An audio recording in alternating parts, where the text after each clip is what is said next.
Hello students, welcome to our channel prep online. तो आज अपन मोस्ट वांटेड का सेकंड चैप्टर करने वाले हैं, यानी कि हमारा मैथ्स का second chapter, that is polynomials. Polynomials का वेटेज एग्जाम में देखो पूरे के पूरा जो आपका एलजेब्रा वाला सेक्शन है, इसमें 3 चैप्टर आपके कवर होंगे, चैप्टर 2, चैप्टर 3 एंड चैप्टर 4। ये 3 चैप्टर्स मिलाकर आपके एग्जाम में आएंगे 14 to 15 मार्क्स के, और उस अकॉर्डिंग अगर हम देखें तो इसका वेटेज रहने वाला है आपका 5 मार्क्स का। पॉलिनोमियल्स अगर 5 नंबर का हमारे एग्जाम में आ रहा है तो कम तो नहीं है यार, तो चैप्टर 2 की इंपॉर्टेंस भी कम नहीं है, क्योंकि अगर हम लोग 95 प्लस का सोच रहे हैं या 100 मार्क्स का सोच रहे हैं तो हमारे लिए तो किसी भी चैप्टर को छोड़ना पॉसिबल नहीं है। तो इसीलिए मैं आपसे कह रहा हूं कि चैप्टर 2 काफी इंपॉर्टेंट और इजी चैप्टर है, आराम से आप कर सकते हो इसको, कोई दिक्कत ही नहीं है। तो हम लोग स्टार्ट करेंगे पॉलिनोमियल्स को। हम लोग सब जानते हैं पॉलिनोमियल्स के बारे में कि पॉलिनोमियल्स क्या है। चैप्टर 2 की बात कर रहे हैं हम लोग, पॉलिनोमियल्स, जो कि बहुत ही सिंपल चैप्टर है। पॉलिनोमियल्स क्या होते हैं, इन सब के बारे में आपको पूरा का पूरा मैं एक्सप्लेन करूंगा इस चैप्टर के अंदर। इस चैप्टर के अंदर हम लोग मेनली 2 पॉलिनोमियल्स को काफी ज्यादा पढ़ेंगे। सबसे इंपॉर्टेंट है क्वाड्रेटिक पॉलिनोमियल, और उसके बाद क्यूबिक को भी पढ़ेंगे थोड़ा बहुत। और इन सारी की सारी इंफॉर्मेशंस को गेन करने के बाद हम लोग चलेंगे आगे सॉल्व करने हमारे क्वेश्चंस। तो आज आपको पूरा ध्यान देना है इस लेक्चर के अंदर कि आपको किस अकॉर्डिंग पॉलिनोमियल्स को स्टार्ट करना चाहिए हमेशा। तो सबसे पहले जो 1 मार्कर आपके बन सकते हैं एग्जाम में, वो कुछ इन डेफिनेशन से बन सकते हैं, ध्यान से सुनना। सबसे पहले हम बात करते हैं पॉलिनोमियल्स किसका पार्ट है। Polynomial is a part of algebraic expression. तो पॉलिनोमियल अपना किसका पार्ट है? Polynomial is a part of algebraic expression. Algebraic expression का पार्ट है पॉलिनोमियल्स, ध्यान रखना। क्या होता है एल्जेब्रिक एक्सप्रेशन? मैं एल्जेब्रिक एक्सप्रेशन का एग्जांपल उसके सामने भी लिखकर बताऊंगा, आपको समझ में आएगी बात अच्छी तरीके से। Algebraic expression, it is an expression which if formed by numerical values and variable connected by mathematical operations। कुछ मिसप्रिंट है इसमें, कुछ गलत लिख दिया इन्होंने, बट कोई दिक्कत नहीं है, मैं आपको बता रहा हूं, थोड़ा ध्यान से सुनना। What is algebraic expression? Algebraic expression, it is an expression which contains numerical values and variables connected with mathematical operations। what is the meaning of mathematical operation? Maths के 4 ऑपरेशन आप लोगों ने पढ़े होंगे, कौन कौन से होते हैं? प्लस, माइनस, मल्टीप्लाई और डिवाइड। ये 4 ऑपरेशन है। अब अगर आप इनकी हेल्प से किसी एक्सप्रेशन को तैयार कर रहे हो जिसके अंदर न्यूमेरिकल वैल्यूज भी हैं, एल्जेब्रिकल वैल्यूज भी हैं, यानी कि वेरिएबल्स भी हैं, तो वो जो एक्सप्रेशन आपके सामने बनेगा that is called algebraic expression. मेरे दिमाग में आ रहा है कि मैं 3x⁵ y³ minus 7 upon y⁵ multiply by z⁵2 plus 3x⁻10 करूं। ये एक्सप्रेशन मैंने लिख दिया, जो मेरे दिमाग में आ रहा था मैंने सब कुछ यहां पे लिख दिया। This is an algebraic expression. ये एक एल्जेब्रिक एक्सप्रेशन है। इसका एक एग्जांपल और देखना आप। इसका एक एग्जांपल और दिया मैंने आपको, मैंने कहा कि देखो एल्जेब्रिक एक्सप्रेशन है, तो मैंने एक एग्जांपल और लिख दिया आपके सामने। 3√5x plus 887y³ minus 3abc²। कुछ भी जो मेरे को दिमाग में याद आ रहा है मैं सब कुछ लिख रहा हूं। ये इस टाइप का जो एक्सप्रेशन मैंने आपके सामने लिखा है, इस एक्सप्रेशन के अंदर आप देख सकते हो कि न्यूमेरिकल वैल्यूज को मैंने लिया। इनकेस अगर न्यूमेरिकल वैल्यूज नहीं ले रहा, इट्स ओके, कोई दिक्कत नहीं है। न्यूमेरिकल वैल्यूज और साथ में वेरिएबल्स और उनकी पावर, कुछ भी मैथमेटिकल ऑपरेशन से कनेक्ट करना है। यहां पर इन सबके पीछे मल्टीप्लाई का साइन आ रहा है, इन दोनों के पीछे माइनस साइन आ रहा है, इन दोनों के पीछे प्लस का साइन आ रहा है, तो कहीं ना कहीं ये लोग मैथमेटिकल ऑपरेशन से ही तो कनेक्टेड है। आज इनके बीच में जो कनेक्शन बना हुआ है वो किसकी वजह से है? मैथमेटिकल ऑपरेशन की वजह से। तो ये था एल्जेब्रिक एक्सप्रेशन, जिसके अंदर आप कैसे भी आपने कोई एक्सप्रेशन लिखा, उसके अंदर न्यूमेरिकल वैल्यूज, वेरिएबल से मिलकर जो एक्सप्रेशन तैयार होगा that is called algebraic expression. लेकिन अगर हम बात करें किसकी? पॉलिनोमियल्स की। तो पॉलिनोमियल्स क्या होते हैं, ध्यान से सुनना। It is an algebraic expression in which the power of variable is whole number. This is the most important thing कि ये एल्जेब्रिक एक्सप्रेशन होता है और इसमें इसकी पावर क्या होती है? एक होल नंबर होती है, ध्यान रखना। एल्जेब्रिक एक्सप्रेशन की पावर यहां पर क्या होगी? हमेशा एक होल नंबर होगी, इस बात का आपको ध्यान रहे।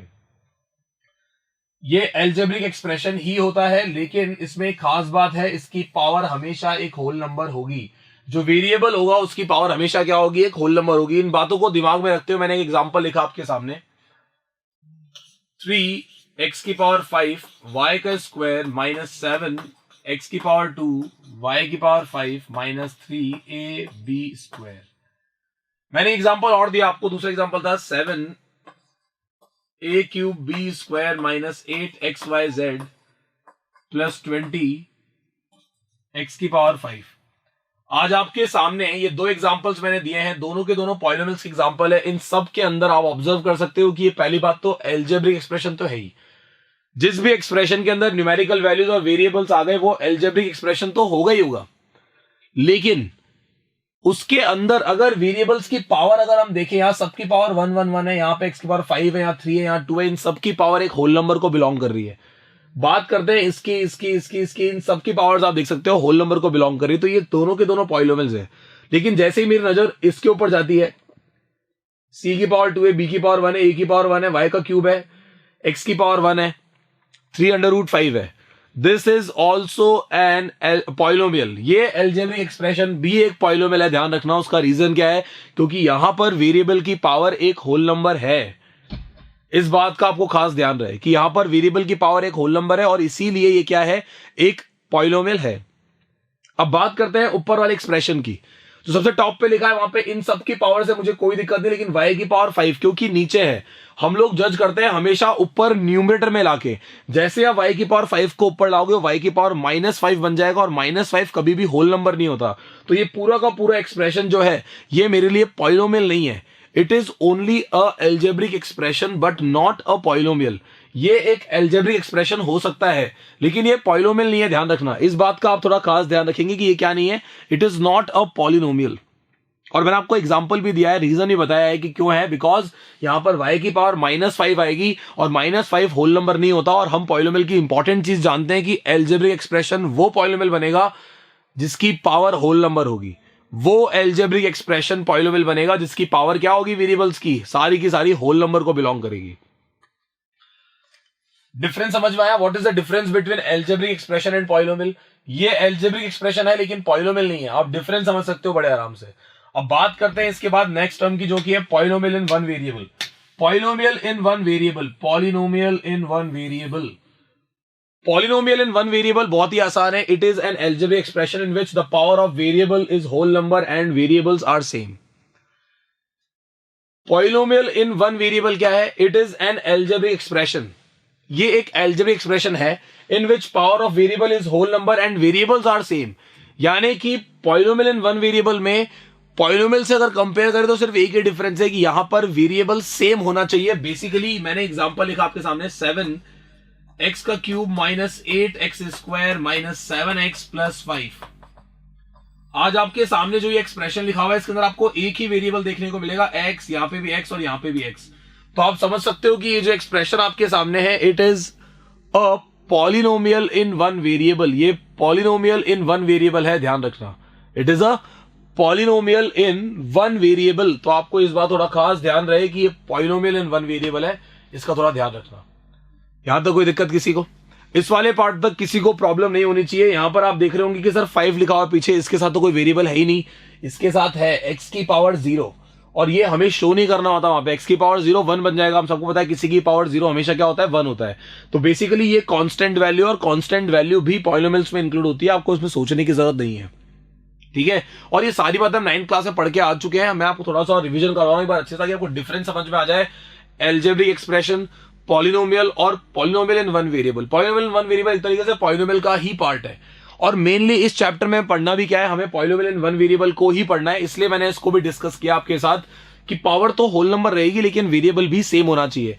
ये पॉलिनोमियल इन वन वेरिएबल नहीं है, ये पॉलिनोमियल है लेकिन पॉलिनोमियल इन वन वेरिएबल नहीं है। क्यों?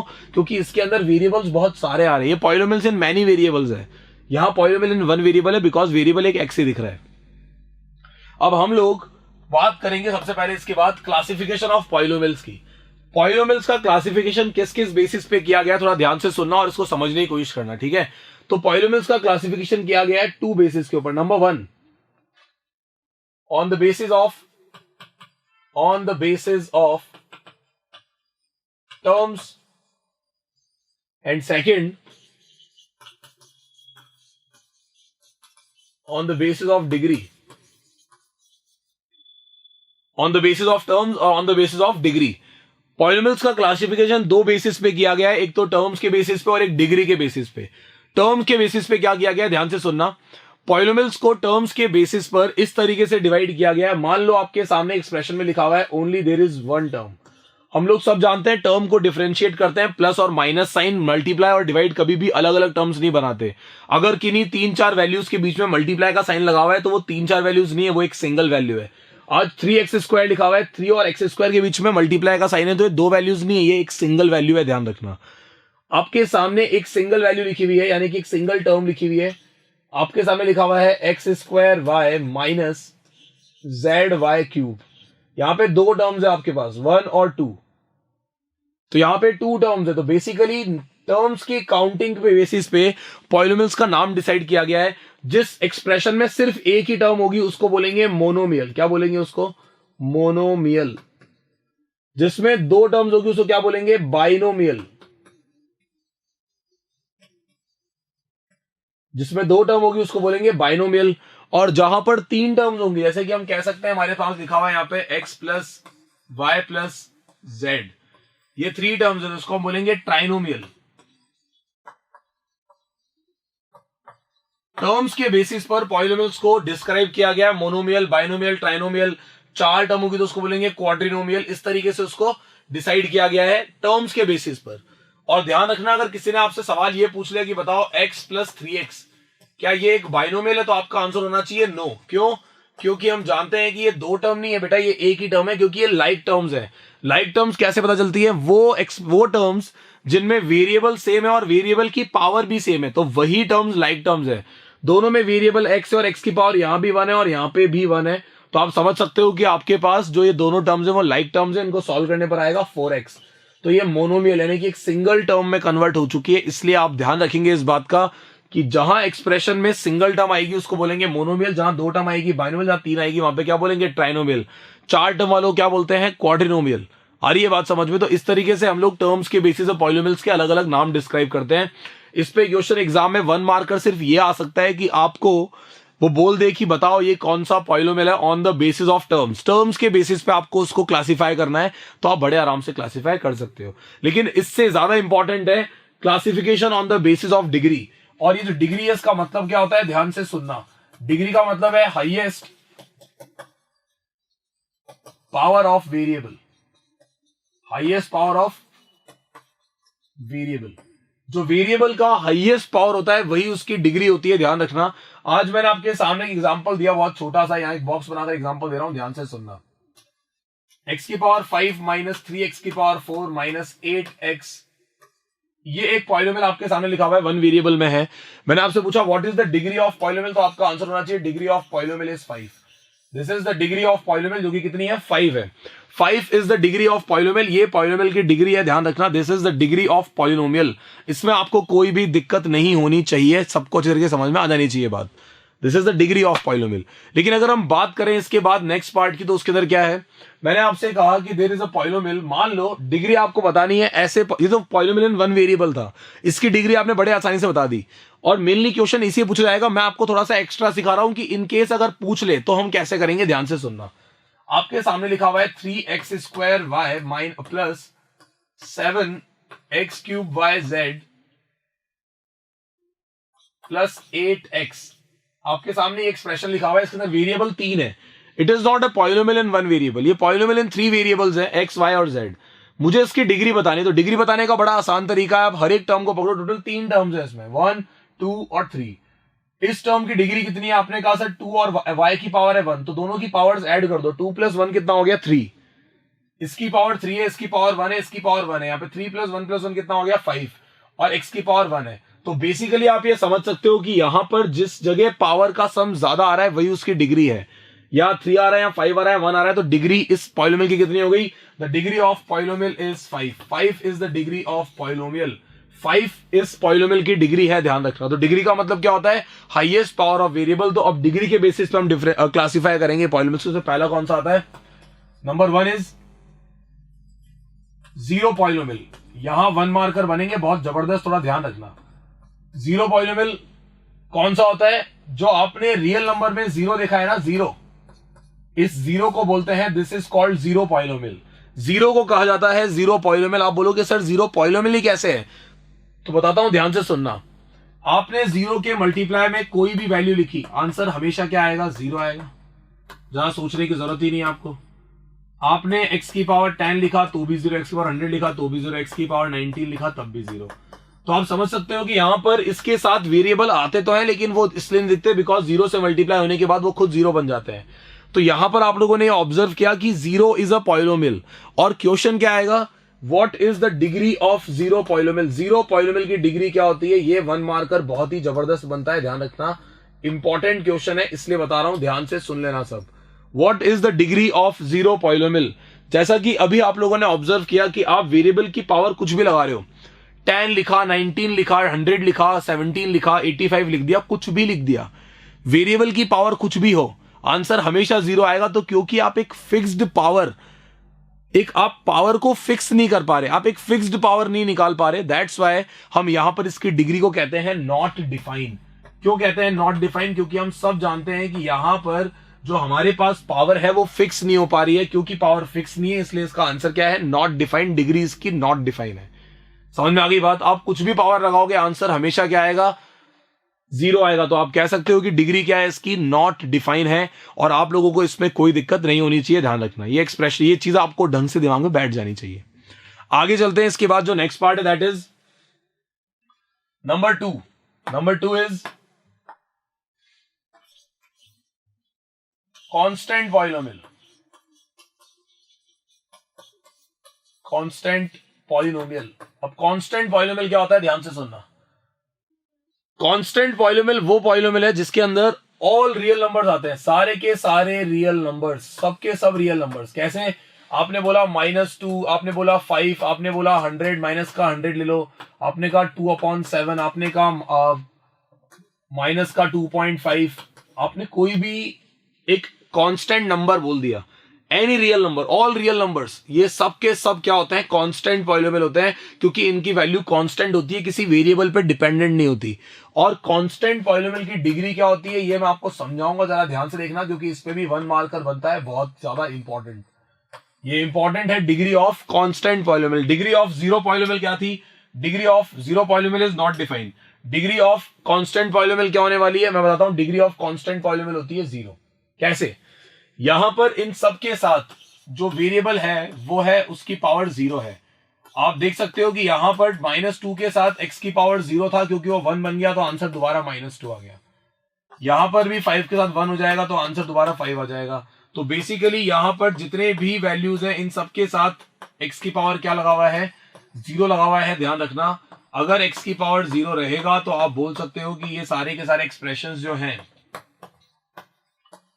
इन सारे के सारे एक्सप्रेशंस के अंदर जो वेरिएबल की पावर है वो जीरो है। तो यहां पर आप वेरिएबल की पावर फिक्स कर पा रहे हो।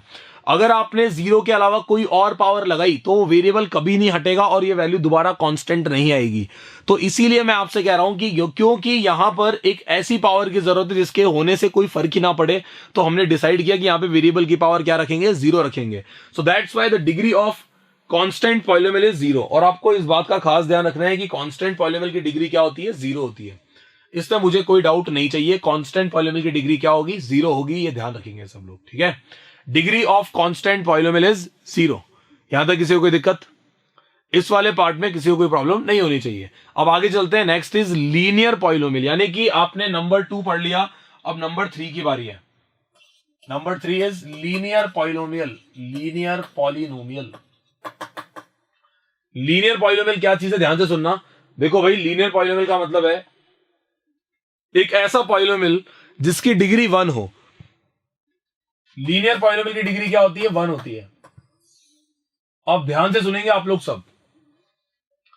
लीनियर पॉलिनोमियल कौन सा होता है? पहली बात तो पॉलिनोमियल्स को रिप्रेजेंट करते हैं इस तरीके से। अब मैं पहली बार ये चीज इंट्रोड्यूस कर रहा हूं। लीनियर पॉलिनोमियल का स्टैंडर्ड फॉर्म होता है ax + b, क्योंकि यहां पर वेरिएबल की हाईएस्ट पावर 1 चाहिए। b के साथ भी वेरिएबल लिखा हुआ है लेकिन उसकी हाईएस्ट पावर क्या है? 0।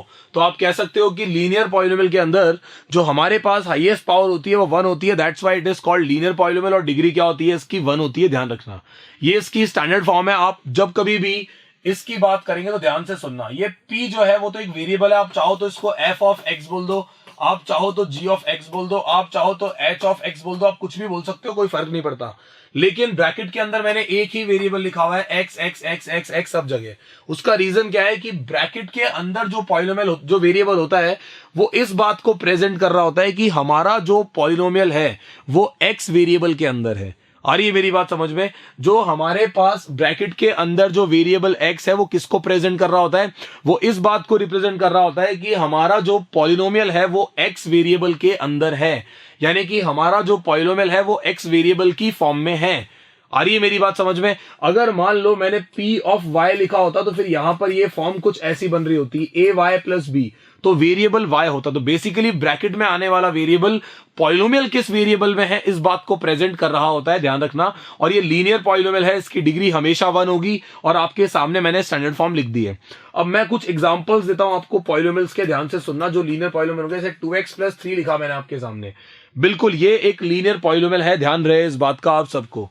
ऊपर लिखा हुआ है ax प्लस बी। अब ax प्लस बी की बात करते हैं, यहां पर हमेशा a 0 नहीं हो सकता, a कभी भी 0 नहीं हो सकता, क्योंकि लीनियर बनाने के लिए x की पावर 0 हो या नहीं हो, कांस्टेंट वैल्यू हो या नहीं हो, लेकिन x की पावर 1 का रहना जरूरी है, क्योंकि x की पावर 1 रहेगी तभी ये लीनियर पॉलिनोमियल कहलाएगा। और x की पावर 1 को हाईएस्ट रहना भी जरूरी है। आज मैंने आपको लिखा 2x plus 3, yes it is a linear polynomial क्योंकि x की हाईएस्ट पावर 1 थी।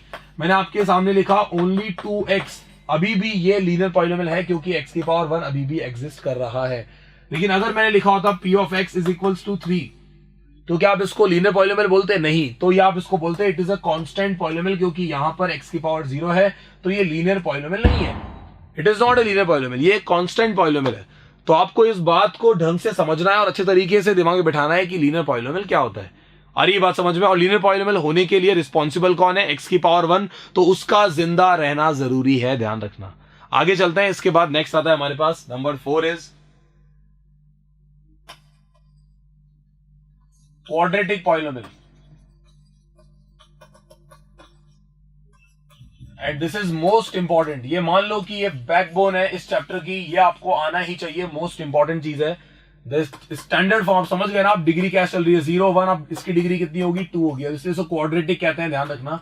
स्टैंडर्ड फॉर्म आपके सामने ax square plus bx plus c, ये एक quadratic polynomial in one variable है, ध्यान रखना। यहां पर भी a कभी 0 नहीं हो सकता, क्योंकि जिसकी वजह से ये क्वाड्रेटिक है वही गायब हो जाएगा अगर a को हमने 0 कर दिया तो इसलिए x स्क्वायर का जिंदा रहना जरूरी है, इस बात का आपको खास ध्यान रहे। यहां तक कोई दिक्कत है अगर आप में से किसी को, तो आप मेरे से पूछ सकते हो, कोई दिक्कत नहीं है इसमें। अब मेरी बात थोड़ा ध्यान से सुनना। इसकी डिग्री 2 है, इसकी डिग्री क्या है? 2 है। अब क्योंकि इसकी डिग्री 2 है तो हम इस बात का खास ध्यान रखेंगे कि डिग्री इसकी 2 है, तो यहां पर x की हाईएस्ट पावर कितनी आ रही है? 2 आ रही है। अगर x की हाईएस्ट पावर 2 नहीं है, कुछ और है, तो वो क्वाड्रेटिक नहीं है, इस बात का आप खास ध्यान रखना, ये बहुत ज्यादा जरूरी है। एग्जांपल दे रहा हूं, ध्यान से सुनना। 3x square minus 5x plus 4, it is quadratic. मैंने सिर्फ 3x स्क्वायर माइनस 5x लिखा, इट इज ऑल्सो क्वाड्रेटिक। मैंने ओनली 3x स्क्वायर प्लस 4 लिखा, तो भी क्वाड्रेटिक। मैंने ओनली 3x स्क्वायर लिखा, तो भी ये क्वाड्रेटिक है, बिकॉज सब में x स्क्वायर प्रेजेंट है। जब तक x स्क्वायर की वैल्यू जिंदा है तब तक ये क्वाड्रेटिक है, ध्यान रखना। जैसे ही आपने x स्क्वायर को हटाया तो ये लीनियर बन जाएगा, इसको हटा दोगे तो कांस्टेंट बन जाएगा, तीनों को हटाओगे तो 0 पॉलिनोमियल मिल जाएगा, इस पर रिवर्स गियर लग जाएगा। समझ गया ना बात अच्छे से? बहुत ही सिंपल सा पार्ट है, एकदम आराम से आप समझ सकते हो। इसके बाद जो नेक्स्ट है दैट इज क्यूबिक पॉलिनोमियल, और ये हमारा 5th पॉलिनोमियल है, ध्यान से सुनना। क्यूबिक पॉलिनोमियल, आपको क्यूबिक तक ही पढ़ना है, बस इतना बहुत है। डिग्री ऑफ पॉलिनोमियल इज 3, इसके बाहर ये क्वेश्चन नहीं पूछेगा आपसे। बाकी आप जानते हो कि एक बार हमें स्टैंडर्ड फॉर्म का पैटर्न समझ में आ गया, उसके बाद तो हम आराम से खुद ही बना सकते हैं। आप लोग चाहो तो खुद इसकी स्टैंडर्ड फॉर्म बना सकते हो, ax cube plus bx square plus cx plus d, where a is not equal to 0। ये मेंशन करना जरूरी है, क्योंकि जिसकी वजह से ये क्यूबिक है उसका रहना जरूरी है। स्टैंडर्ड फॉर्म आप सब जानते हो कि p of x is equal to, अगर मैंने एग्जांपल दिया, मैं लिखा 3x cube minus 5x square plus 4x plus 7, तो it is a cubic polynomial. अब इसमें आप चेंज कर दो, इन तीनों को हटा दोगे, अकेले इसको रखोगे, तब भी ये क्या रहेगा? क्यूबिक रहेगा, ध्यान रखना। तो ये था, मैंने आपको सामने क्लासिफिकेशन बताया 2 तरीके से, टर्म्स के बेसिस पे और डिग्री के बेसिस पे। दोनों के दोनों क्लासिफिकेशन आपको दिमाग में अच्छे तरीके समझ में आ जाने चाहिए। अब हम लोग इसके बाद थोड़ा आगे बढ़ेंगे और हम चलने वाले हैं इसके बाद, ये जो हमने क्लासिफिकेशन किया इसके जस्ट बाद हम लोग अब बात करेंगे जीरोस की, जीरोस ऑफ पॉलिनोमियल। लेकिन जीरोस ऑफ पॉलिनोमियल को पढ़ने के लिए थोड़ा सा आपको ध्यान देना है इस चीज के ऊपर कि ये जीरोस होते क्या है। Zeros of polynomial, zeros of polynomial, polynomial के जीरोस कौन होते हैं, मेरी बात थोड़ा ध्यान से सुनना। मैं एग्जांपल दूंगा एक लीनियर पॉलिनोमियल से आपको। लीनियर पॉलिनोमियल लिखा मैंने 3x - 5। आज मैंने आपके सामने एक लीनियर पॉलिनोमियल लिखा हुआ है 3x - 5। सबसे पहली बात तो ध्यान रखना, नंबर ऑफ जीरोस जो होते हैं ये बहुत ही इंपॉर्टेंट क्वेश्चन एग्जाम में बनता है। मोस्ट इंपॉर्टेंट क्वेश्चन नया चल रहा है आजकल, बहुत ज्यादा ट्रेंडिंग क्वेश्चन है, ध्यान रखना। पिछले साल से ही ट्रेंडिंग में है, तो आपको ध्यान रखना है कि number of zeros, number of zeros of polynomial, किसी भी पॉलिनोमियल के zeros, number of zeros is always less than equal two degree of polynomial. मुझे इस वाले पार्ट में कोई डाउट नहीं चाहिए, ये मुझे क्लियर चाहिए बिल्कुल अच्छे तरीके से। आप इन दोनों बातों का मतलब भी समझ जाओगे, आपको बिल्कुल चिंता करने की जरूरत नहीं है। आप बस ये ध्यान रखना कि अगर किसी ने नंबर ऑफ जीरोस पूछा है तो नंबर ऑफ जीरोस डिग्री या डिग्री से कम हो सकते हैं, डिग्री से ज्यादा नहीं हो सकते। अगर किसी की डिग्री 3 है तो उसके जीरोस या तो 3 होंगे या 3 से कम होंगे। नंबर हो जाने के उसके 3 जीरो आएंगे, 2 जीरो आएंगे, 1 आएगा, लेकिन 3 से ज्यादा 4 नहीं हो सकते क्योंकि उसकी डिग्री जीरोस की लिमिट को डिसाइड करती है। अगर मैंने आपसे सेकंड पॉइंट पे ये पूछा what is the maximum number of zeros, तो आपका आंसर होगा maximum number of zeros is always equal two degree of polynomial. Maximum number of zeros हमेशा किसके इक्वल होता है, डिग्री ऑफ पॉलिनोमियल के इक्वल होता है। ध्यान रखना, maximum number of zeros is always equal two degree of polynomial. इसमें आपको बिल्कुल भी सोचने की जरूरत ही नहीं है। मैक्सिमम नंबर ऑफ जीरोस हमेशा किसके इक्वल होगा, डिग्री ऑफ पॉलिनोमियल के इक्वल होगा। इसमें आपको बिल्कुल दिमाग लगाने की जरूरत नहीं है, ठीक है। तो अब मैं आपको इन दोनों का मतलब समझाऊंगा ढंग से। ये 1 मार्कर आता है इसलिए आपको अलग से साइड में लिखवाया है, इसको रट लेना अच्छे तरीके से। अब मेरी बात सुनना, इन दोनों को जस्टिफाई भी करूंगा आपके सामने कैसे। p of x is equals to 3x - 5 लिखा हुआ है, ये एक लीनियर पॉलिनोमियल हम सबको पता है। लीनियर पॉलिनोमियल का डिग्री है 1, तो इसके मैक्सिमम जीरोस कितने पॉसिबल है, 1। इसका एक ही जीरो हो सकता है, और जीरो का मतलब क्या होता है, ध्यान से सुनना। हम उस x की वैल्यू को जीरो बोलेंगे, x की वो वैल्यू जिसको मैंने उठा करके इसमें पुट किया और इसका पूरा वैल्यू जीरो हो गया, उस वैल्यू को कहते हैं जीरो ऑफ पॉलिनोमियल। जैसे कि अगर मैं यहां पर वैल्यू पुट करता हूं 5/3, मैंने x की जगह क्या पुट कर दिया, मैंने x की जगह पुट किया 5/3, यानी कि मैंने x की जगह 5/3 पुट किया, तो आपका आंसर निकल के आएगा, 3 से 3 कट जाएगा, आंसर आएगा 5 - 5, यानी कि आंसर आ गया 0। तो आप बोलोगे yes, x equal to 5/3 is a zero of polynomial. तो ये पॉलिनोमियल का जीरो है, ध्यान रखना, it is a zero of polynomial, क्योंकि इसने पॉलिनोमियल की वैल्यू को, पॉलिनोमियल की पूरी वैल्यू को क्या बना दिया, जीरो बना दिया। देख सकते हो आप ध्यान से। तो बस यही बात आपको समझानी है, थोड़ा ध्यान से सुन लेना अच्छे तरीके से। ये बहुत ज्यादा जरूरी है कि जीरो क्या होता है ये पता चलना चाहिए। अब क्योंकि इसकी डिग्री 1 है तो इसका एक ही जीरो पॉसिबल है। आप सब जानते हो कि ऐसी कोई और दूसरी वैल्यू नहीं है जो इसको जीरो बना सके, ये मेरी गारंटी है, आपको ऐसी दूसरी वैल्यू मिल जाए तो। और लीनियर पॉलिनोमियल का जीरो निकालना बड़े आसान काम होता है। आप p ऑफ x, अब मान लो 5/3 मैंने सोच लिया, अब मैं आपको इस 5/3 को ढूंढना सिखाता हूं। कभी भी किसी पॉलिनोमियल का अगर जीरो निकालना हो तो उसको उठाकर जीरो से इक्वेट कर दो। 3x - 5 को आपने जीरो से इक्वेट किया, x की वैल्यू निकल के आएगी 5/3। तो बेसिकली ये समझा रही होती है कि जब x की वैल्यू 5/3 होगी तो पॉलिनोमियल की वैल्यू जीरो होगी। तो आपको इस बात को थोड़ा ध्यान से समझना है कि जीरोस निकालने का ये तरीका है, this is the method to find zeros of polynomial, और ये जीरो चेक करने का तरीका है। मैंने पूछा क्या 5/3 इसका जीरो है, आपको उस वैल्यू को उठाकर पॉलिनोमियल में पुट कर देना चाहिए।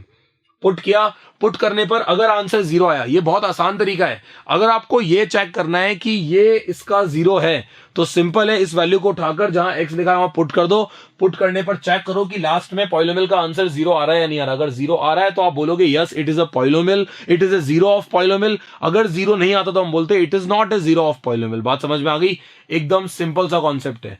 यहां वाले पार्ट में देखो, मैंने आपको लीनियर पॉलिनोमियल का 0 निकालना सिखाया है। लीनियर पॉलिनोमियल का 0 कैसे निकालते हैं? लीनियर पॉलिनोमियल का 0 निकालने का, लीनियर पॉलिनोमियल नहीं, किसी भी पॉलिनोमियल का 0 निकाल सकते हो आप इस तरीके से।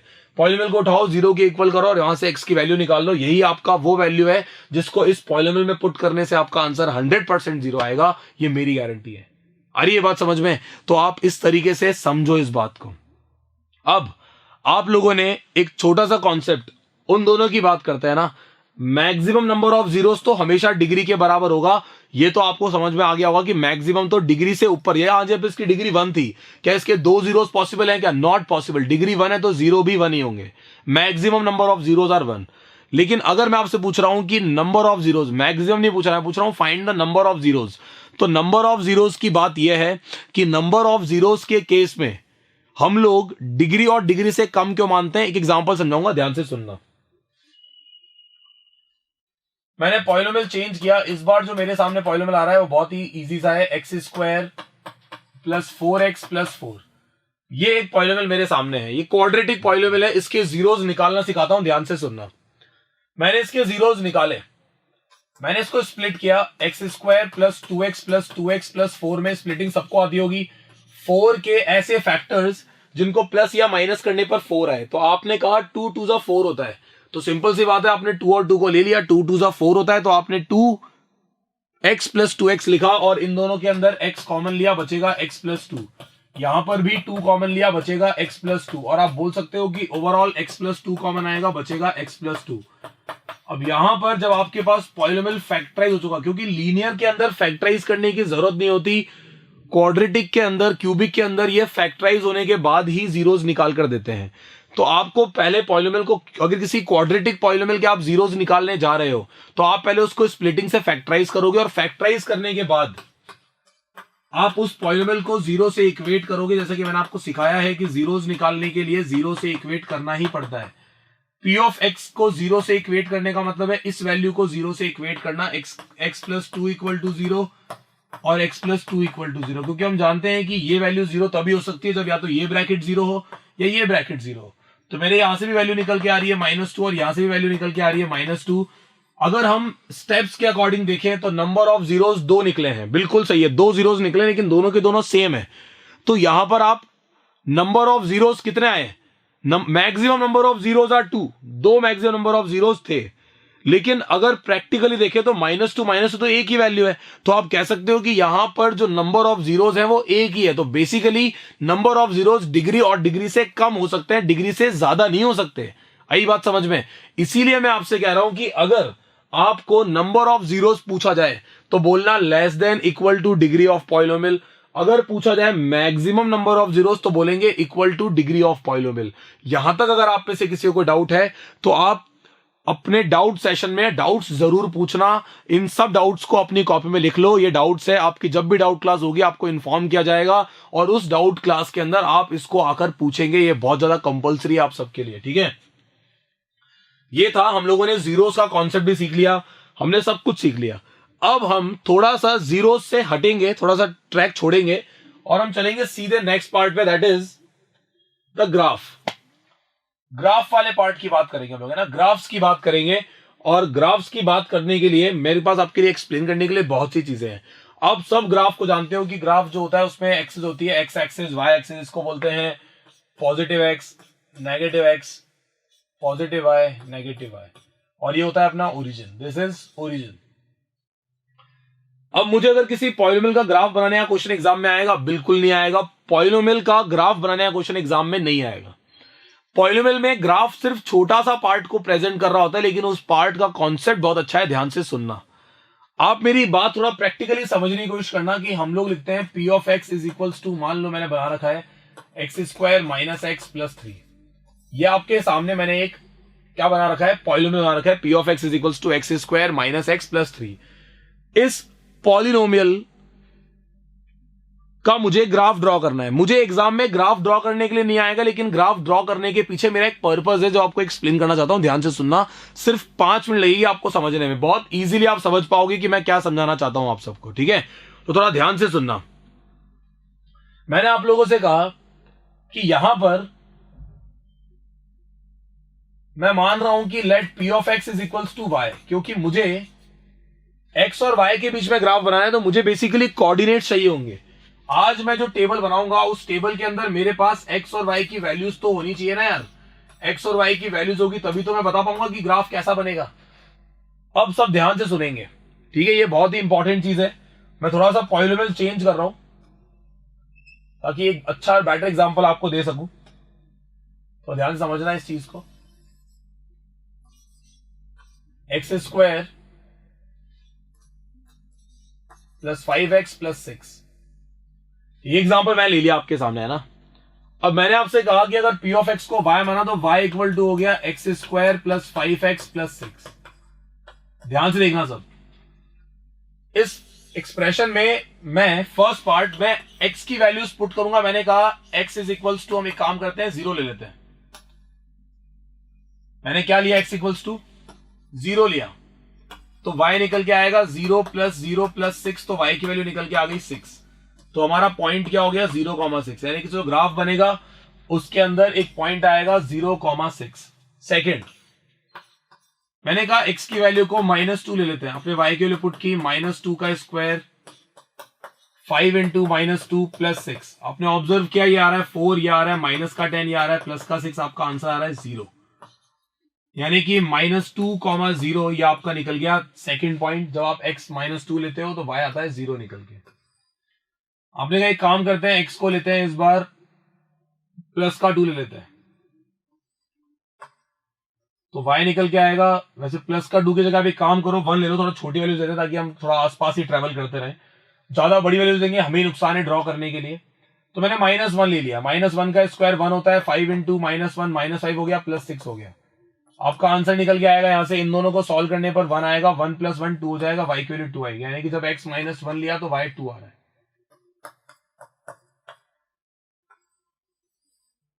फोर्थ पॉइंट, मैंने x को कहा कि इसको -3 ले लेते हैं। आपने पुट किया, y इक्वल्स टू आएगा -3 का स्क्वायर यानी कि 9, 5 इंटू -3 माइनस का 15 प्लस का 6। आपका आंसर सॉल्व करने पर निकल के आएगा 15 - 15, that will be equal to 0।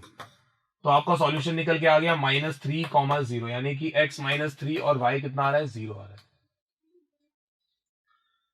वैसे इतनी वैल्यूज काफी हमारे लिए।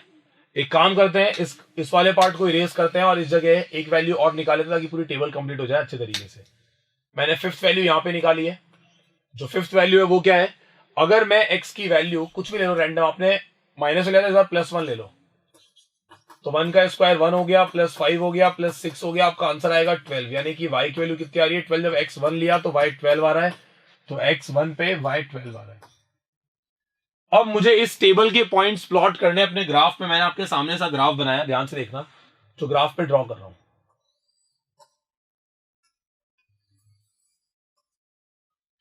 ये मैंने आपके पास एक ग्राफ ड्रॉ किया है और इस ग्राफ में मैंने वैल्यूज मार्क की है 1 2 3 4 5 6 7 8 9। 1 2 3 4 5 6 7 8 नेगेटिव में है ये। 1 2 3 4 5 6 7 8 9। थोड़ा सा आप आगे बना देते हैं इसको।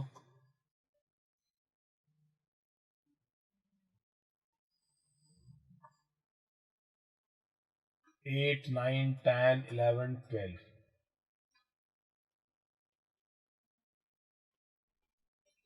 ठीक है, हमने ग्राफ ड्रॉ किया है और हम लोग पॉइंट्स को चेक करते हैं क्या क्या पॉइंट्स हमें दे रखे हैं। 0,6 इज फर्स्ट पॉइंट, y 6 है और x 0 है। ये रहा y 6,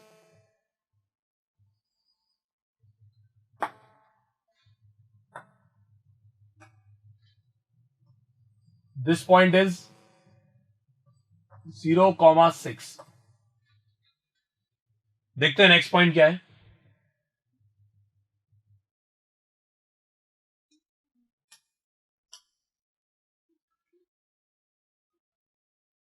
-2,0, यानी कि जब x को लेंगे -2 तो y आएगा 0। ये वाला पॉइंट हो गया।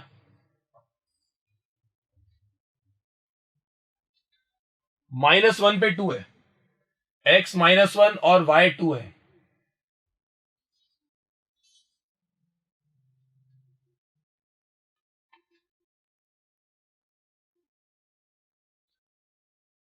-3 पे 0 है,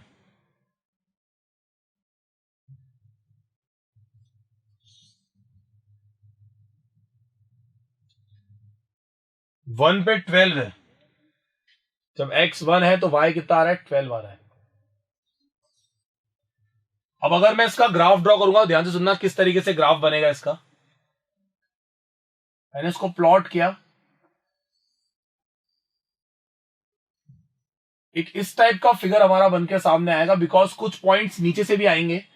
अगर आप x की वैल्यूज लोगे तो उसके कुछ y की वैल्यूज नेगेटिव में भी आएगी।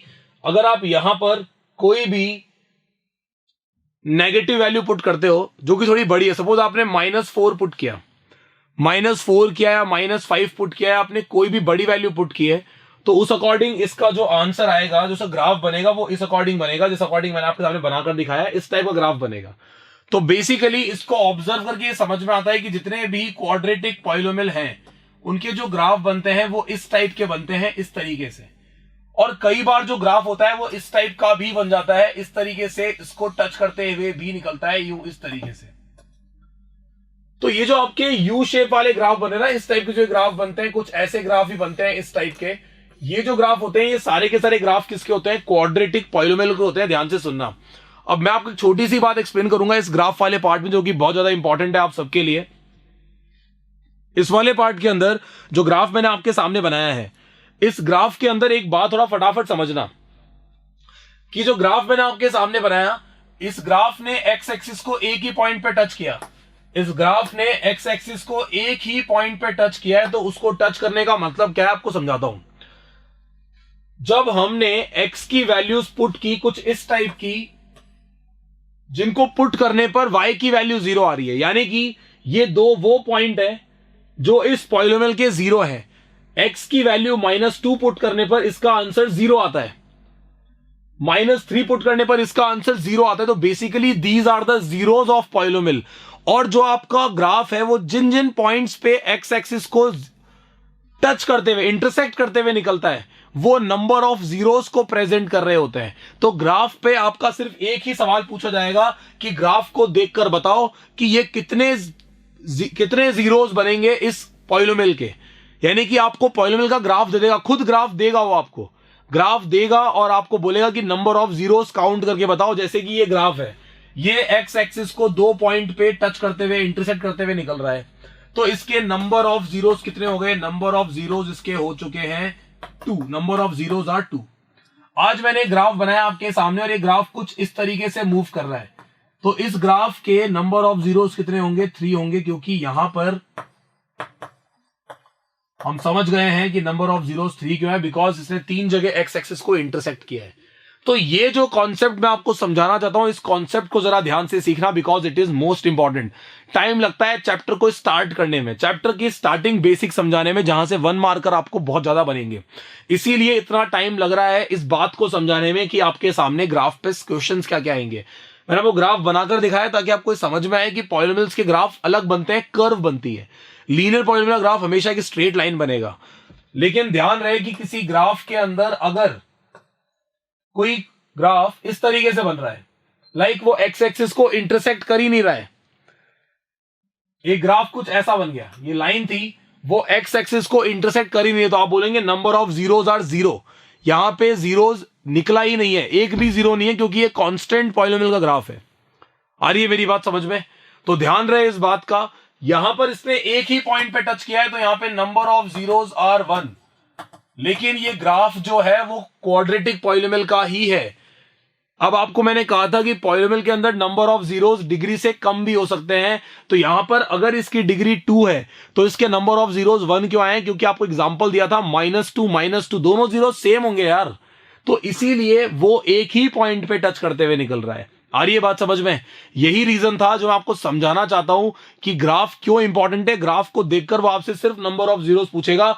ये सवाल काफी ज्यादा इंपॉर्टेंट है और आप आराम से अपना आंसर दे सकते हो। जिस पॉइंट पे टच करते हुए निकलेगा उस पॉइंट को आप 1 मानेंगे। ग्राफ के कुछ डाउट्स में क्लियर कर देता हूं। इंटरसेक्ट कर रहा है, क्लियर दिख रहा है, अगर सिर्फ टच करते हुए निकल रहा है तो उसको 1 ही पॉइंट कंसिडर करना है। टच कर ही नहीं रहा है तो उसको 0 पॉइंट कंसिडर करना है। अब इस बेसिस पे कुछ क्वेश्चन हम करते हैं। हमारी एक्सरसाइज 2.1 उसका फर्स्ट एक ही क्वेश्चन है उस एक्सरसाइज में, और उसमें उसने कहा कि आपके सामने पॉलिनोमियल्स के ग्राफ बनाए हुए। There is a polynomial p of x, y equal to p of x। आपके सामने पॉलिनोमियल्स के ग्राफ बनाए हुए हैं। आपको उन ग्राफ को देखकर यह बताना है कि नंबर ऑफ जीरोस कितने हैं। आपने इसको देखकर कहा कि नंबर ऑफ जीरोस कितने हैं, 0। एक भी 0 नहीं है क्योंकि इसके अंदर इंटरसेक्टिंग पॉइंट कोई है ही नहीं। आपने इसको देखकर कहा क्योंकि ये एक पॉइंट पे इंटरसेक्ट कर रही है तो आप बोलोगे नंबर ऑफ जीरोस आर 1। इसका एक 0 है। यहां पे इसने इंटरसेक्ट किया कितने पॉइंट्स पे, यहां पे इसने इंटरसेक्ट किया 3 पॉइंट्स पे, number of zeros are 3। Intersect किया है 2 पॉइंट पे, नंबर ऑफ जीरोस कितने हो गए, 2 हो गए। इंटरसेक्ट किया है यहां पर इसने 1 2 3 4, 4 पॉइंट पे, नंबर ऑफ जीरोस 4 हो गए। यहां पर इसने इंटरसेक्ट किया है 1 2 3, 3 पॉइंट पे, नंबर ऑफ जीरोस 3 हो गए। अब नंबर ऑफ जीरोस काउंट करना तो बड़े आराम से आ गया। ग्राफ पे एक और क्वेश्चन ये बन सकता है, ध्यान से सुनना, इसको फटाफट अपनी कॉपी में सब लिख लेंगे। अगर आपका जो पैराबोला बनता है, क्वाड्रेटिक पॉलिनोमियल का हमेशा एक जो ग्राफ बनता है उसको पैराबोला बोलते हैं। क्या बोलते हैं, पैराबोला। आप सबने फिजिक्स से पढ़ा होगा पैराबोलिक मोशन। जहां बॉल को जो फेंकते हो तो इस टाइप का जो फिगर बनता है ना, ये पैराबोलिक मोशन ही होता है। तो आप समझ जाओ कि आपके सामने जो ये मैंने आपके जो ग्राफ बताया है ये पैराबोला की शेप है। पैराबोला पे कोई क्वेश्चन नहीं आएगा, क्वेश्चन सिर्फ इतना सा आएगा कि क्वाड्रेटिक पॉलिनोमियल का जो ग्राफ बनता है वो पैराबोला बनता है।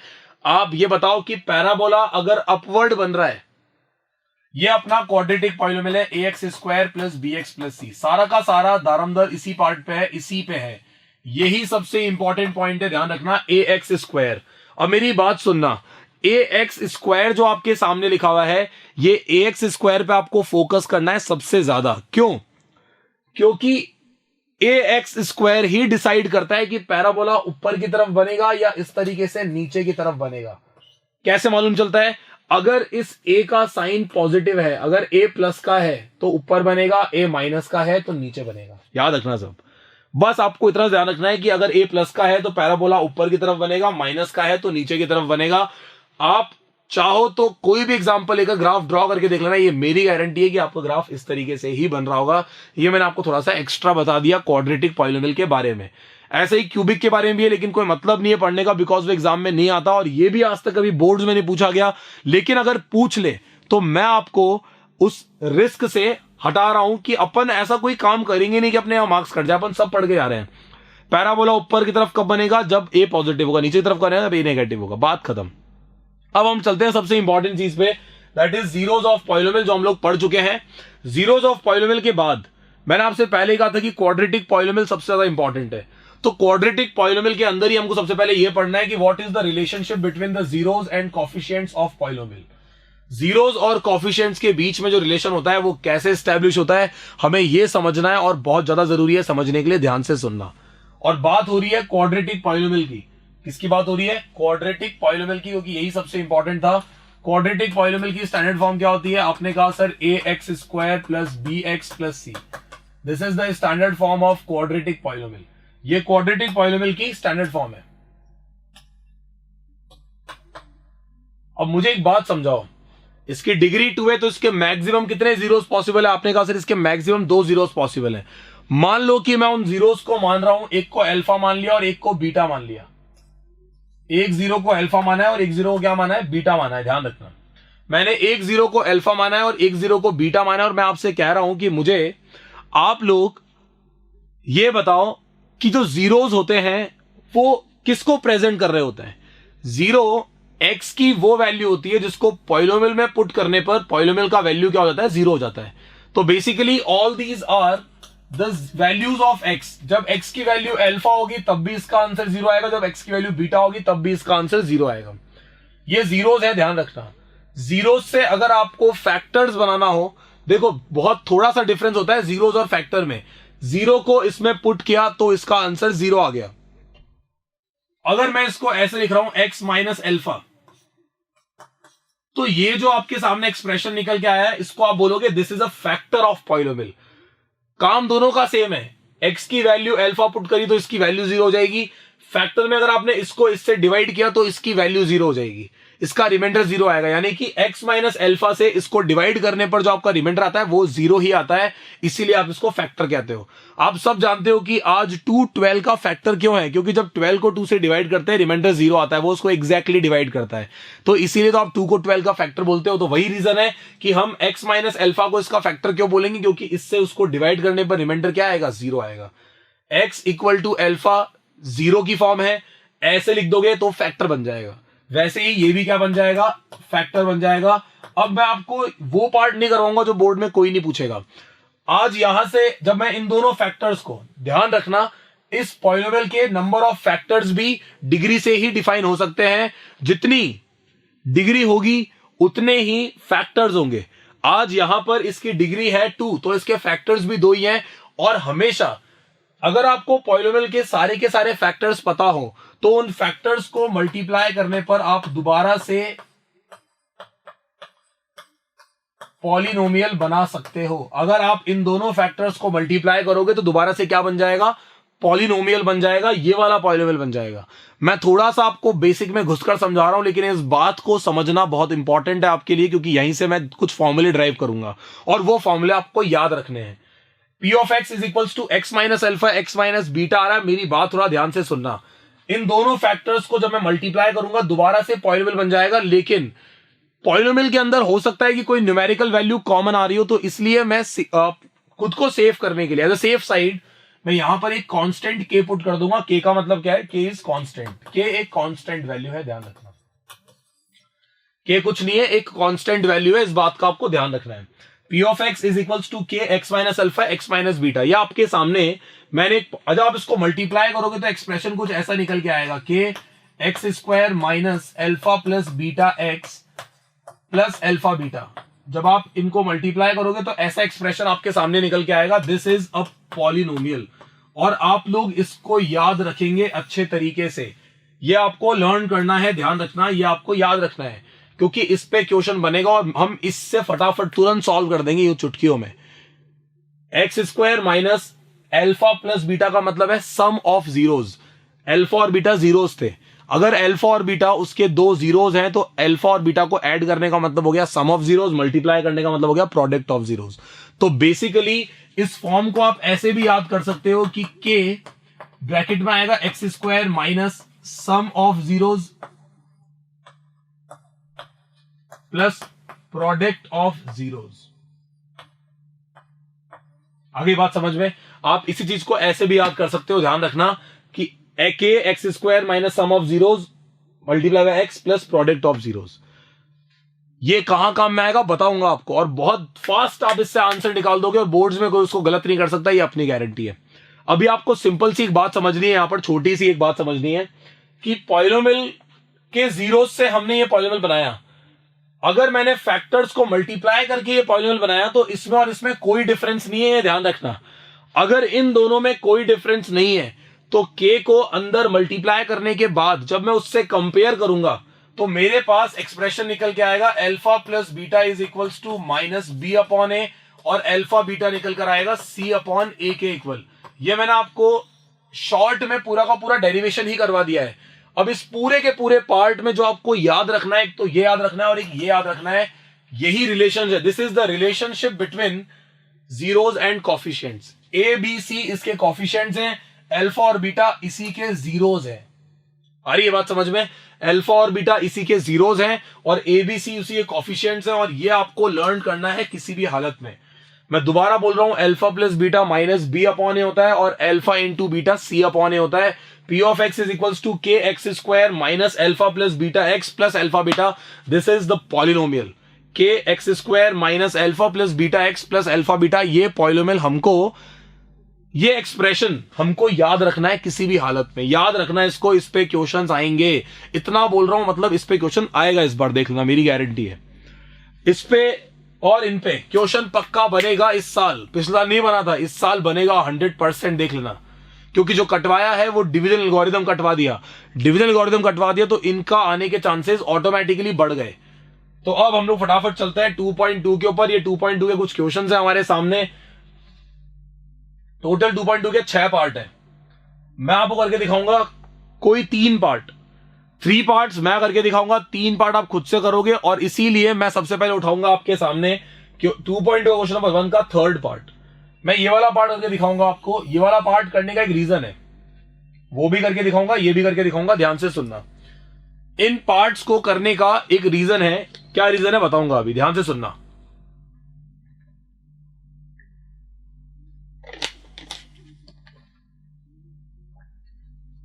देखो, ये जो पॉलिनोमियल है वो अपनी स्टैंडर्ड फॉर्म में नहीं है। क्यों नहीं है?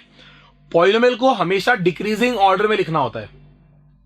6x² -3 -7x, डिग्री के हिसाब से 7x को पहले आना चाहिए, 3 को बाद में आना चाहिए, बिकॉज x की पावर 2 के बाद x की पावर 1 आएगा। तो ये चीज आपको खास ध्यान रखनी है। जो बच्चा ये भूल गया वो मान लो इस टॉपिक में तो फेल हो गया। तो इसीलिए मैं आपसे कह रहा हूं कि इस चीज को थोड़ा सा दिमाग में फिट करके रख लो कि हमें हमेशा डिक्रीजिंग ऑर्डर में पावर्स के अकॉर्डिंग अरेंज करना होता है। तो मैं सबसे पहले इसको ऐसे लिखूंगा, p of x is equals to 6x² -3 -7x और -3। मैंने इसको ऐसे लिखा। अब मैंने आपको कहा था कि क्वाड्रेटिक पॉलिनोमियल के जीरोस निकालने के लिए बोला है उसने कहा पहले जीरोस निकालो और उसके बाद जीरोस और कॉफिशिएंट्स के बीच में रिलेशन वेरीफाई करो। तो मैं आपके सामने जीरोस भी निकाल के दिखाऊंगा और दोनों के बीच में रिलेशन भी वेरीफाई करके दिखाऊंगा। ध्यान से सुनना, बहुत ज्यादा आसान है और इजी तरीके से आप समझ सकते हो, कोई दिक्कत टफ वाली बात है ही नहीं। 6x² -7x -3, मैं फटाफट इसको स्प्लिटिंग करूंगा, कितना हो जाएगा? 6x², 6 3 18 होता है। इस टर्म को इससे मल्टीप्लाई करके देखना होता है। 6 3 कितना हो गया? 18। 18 के फैक्टर किए 9 2 18 होता है। आप लिख सकते हो -9x + 2x और -3। यहां पे 3x कॉमन आएगा, बचेगा 2x -3 और यहां पे +1 कॉमन आएगा, बचेगा 2x -3। दोनों के अंदर 2x -3 कॉमन आ रहा है और बचेगा यहां पे 3x + 1। यह आपके पास निकल कर आ गया p ऑफ x। अब आपको सिंपल जीरोस निकालने के लिए क्या करना है? Let p of x is equals to 0 करोगे तो जैसे ही आप 2x -3 को 0 से इक्वेट करोगे x निकल के आएगा 3/2। और जैसे ही आप 3x + 1 को 0 से इक्वेट करोगे x निकल के आएगा -1/3। तो ये जो आपने दो वैल्यूज निकाली है, इनमें से एक वैल्यू आपके लिए अल्फा की तरह बिहेव करेगी और दूसरी वैल्यू आपके लिए बीटा की तरह बिहेव करेगी। अब जो मैं सिखा रहा हूं उसको ध्यान से सुनना। ये तो था जीरोस निकालने का तरीका, यानी कि एक पार्ट खत्म हो गया। सेकंड पार्ट के अंदर हम लोग क्या करेंगे? रिलेशनशिप वेरीफाई करेंगे between the zeros and coefficients. क्या था रिलेशन? हम सबको पता है, पहला रिलेशन था alpha plus beta equals to होता है -b/a। मैक्सिमम बच्चे क्या करते हैं, इनको ऐसे ही सॉल्व कर देते हैं, बीच में इक्वल टू लगा के रखते हैं। उसने वेरीफाई करने के लिए बोला है, तो आपका फर्ज बनता है ये कि आप इनको LHS RHS लिखकर सॉल्व करें। अगर आप लोग दोनों को साथ में ही कर रहे हो, बीच में इक्वल टू लगा के रख रहे हो, तो आपका मार्क्स बोर्ड एग्जाम में कटना फिक्स है। बिकॉज क्लियर इंस्ट्रक्शंस होते हैं कि मार्क्स काटो बच्चों के इस गलती के। आप ये गलती वहां पे नहीं करेंगे। LHS पार्ट में क्या लिखा हुआ है? Alpha plus beta. अल्फा की वैल्यू कितनी है? 3/2। बीटा की वैल्यू कितनी है? -3 1/3 सॉरी। आपने एलसीएम लेके सॉल्व किया, यहाँ पे आएगा 6, यहाँ पे हो जाएगा 9 - 2, तो आपका आंसर निकल के आएगा 7/6। This is the value of LHS part. अब बात करते हैं RHS पार्ट की। RHS पार्ट में लिखा हुआ है -b/a। माइनस ऑफ b की वैल्यू -7 है, क्योंकि आप सब जानते हो कि ये हमारे पास a हो चुका है। 6 is a, -7 is b and -3 is c। हमेशा साइन के साथ बोलना होता है। तो यहां पर a की वैल्यू कितनी है? 6, तो आपका आंसर निकल के आ गया 7/6। तो आप कह सकते हो कि आपकी जो ये दोनों वैल्यूज है LHS और RHS, दोनों के दोनों क्या आ रहे हैं? इक्वल आ रहे हैं। LHS is equals to RHS। या आपने फर्स्ट रिलेशन वेरीफाई कर दिया, या आपने फर्स्ट रिलेशन वेरीफाई किया। बात करते हैं सेकंड रिलेशन की। तो सेकंड रिलेशन क्या है, जरा ध्यान से सुनना। सेकंड रिलेशन है अल्फा इंटू बीटा होता है c/a के इक्वल। तो हम लोग सब इस बात को समझ सकते हैं बहुत आराम से कि LHS पार्ट का मतलब है 3/2 मल्टीप्लाई बाय माइनस का 1/3, माइनस का 1/3। 3 से 3 कट जाएगा, आंसर आएगा -½ ये एलएचएस पार्ट का आंसर है। अब बात करते हैं आरएचएस पार्ट की। अलग से ऐसे लिखकर करोगे तो आपको एडवांटेज है। चेक कर लो सी की वैल्यू क्या है। सी की वैल्यू है -3 और ए की वैल्यू है 6। -3/6 आंसर आएगा -½ आप चेक कर सकते हो। एलएचएस आरएचएस दोनों इक्वल आ रहे हैं, हेंस वेरीफाइड।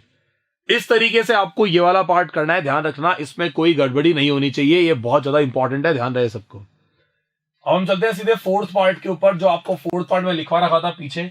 हम इस वाले पार्ट को भी मैं ही करवाऊंगा, आपको ध्यान से देखना कैसे करना है इसको, ठीक है। 4u² + 8u, आपने फटाफट से पहले इसको पॉलिनोमियल की तरह लिखा, p of u = 4u² + 8u। अब क्योंकि ये पॉलिनोमियल अपनी स्टैंडर्ड फॉर्म में नहीं है, इसके अंदर पीछे एक कांस्टेंट वैल्यू नहीं है, एक वैल्यू की कमी है, तो आप ये कह सकते हो, यहां पर क्लियरली खुद को ये समझा सकते हो कि इसको फैक्टराइज करने का तरीका स्प्लिटिंग तो बिल्कुल नहीं है, इसके अंदर डायरेक्ट ही वैल्यू कॉमन आ रही है। दिख रहा है आपको 4u डायरेक्ट कॉमन आ रहा है, क्या बचेगा यहाँ पे u + 2 बचेगा। ये p of u है। अब p of u आ गया आपका 4u u + 2, तो आपको पता है पॉलिनोमियल के जीरोस निकालने के लिए हम हमेशा उसको क्या करेंगे, जीरो से इक्वेट करेंगे। p of u u + 2 = 0। अब आप बोलोगे कि 4u = 0 आएगा and u + 2 is also equal to 0 आएगा, तो u की वैल्यू 0 आएगी और u की वैल्यू -2 आएगी। आप चेक कर सकते हो आपके दोनों जीरोस निकल चुके हैं। यह आपके लिए अल्फा है और यह आपके लिए बीटा है, ध्यान रखना। अब हम बात करते हैं सबसे पहले फर्स्ट रिलेशन की। जो फर्स्ट रिलेशन था वो क्या था, number 1 relation is alpha + beta = होता है -b/a। आपने एलएचएस पार्ट लिया और एलएचएस पार्ट में लिखा अल्फा + बीटा। हम सब जानते हैं कि अल्फा की वैल्यू 0 है और बीटा की वैल्यू है -2। सॉल्व करने पर आंसर कितना निकल के आएगा, इसको सॉल्व करने पर आंसर निकल के आएगा -2। अब अगर हम बात करते हैं आरएचएस पार्ट की, तो आरएचएस पार्ट का मतलब है -b/a। एक बार चेक कर देखो, what is the value of b, 8 -8। What is the value of a, 4। Answer कितना आएगा -2। This is your answer. LHS RHS दोनों के दोनों पार्ट्स क्या आ रहे हैं, इक्वल आ रहे हैं। LHS = RHS. अब हम चलते हैं इसके सेकंड पार्ट के ऊपर। अल्फा × बीटा कितना होता है, c/a होता है। बात करते हैं एलएचएस पार्ट की। अल्फा × बीटा = अल्फा की वैल्यू कितनी है, आपने कहा सर अल्फा की वैल्यू तो 0 है और बीटा की वैल्यू -2 है। दिख रहा है आपको अल्फा की वैल्यू 0 है, बीटा की वैल्यू -2 है, तो ये कितना हो जाएगा आपके पास, दिस इज = 0।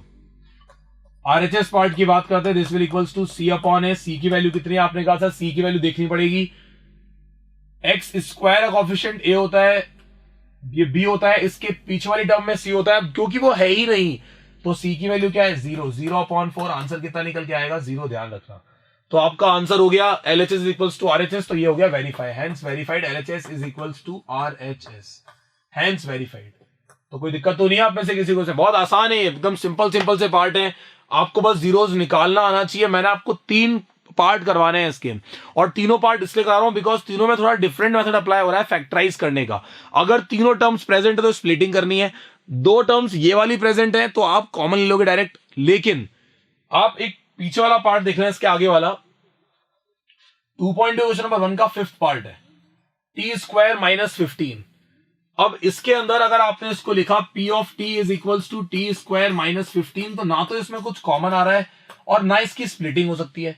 तो इसको फैक्टराइज करने का जो तरीका मैंने निकाला वो बड़ा ही सिंपल सा है। हम इसको इस तरीके से लिखेंगे, क्या 15 √15 का स्क्वायर होता है, आपने कहा बिल्कुल, तो ये हो गया a² - b²। तो आप इसमें लिखेंगे a + b, a - b, t + √15 और t - √15, ठीक है। यह आ रही है आपकी p of t की value, this is the value of p of t। तो अगर आपको यहां से जीरोस निकालना है तो आप p of t को 0 के इक्वल पुट करोगे, t + √15 भी 0 के इक्वल आएगा और t - √15 भी 0 के इक्वल आएगा। तो आप कह सकते हो कि t की वैल्यू क्या निकल के आ रही है, -√15, और यहां से t की वैल्यू क्या निकल के आ रही है, +√15। और आप कह सकते हो कि आपके पास जो अल्फा की वैल्यू निकल के आई है दैट इज -√15 और बीटा की वैल्यू क्या निकल के आई है, +√15। अगर हम बात करें फर्स्ट पार्ट की, दैट इज अल्फा + बीटा = कितना होता है, -b/a।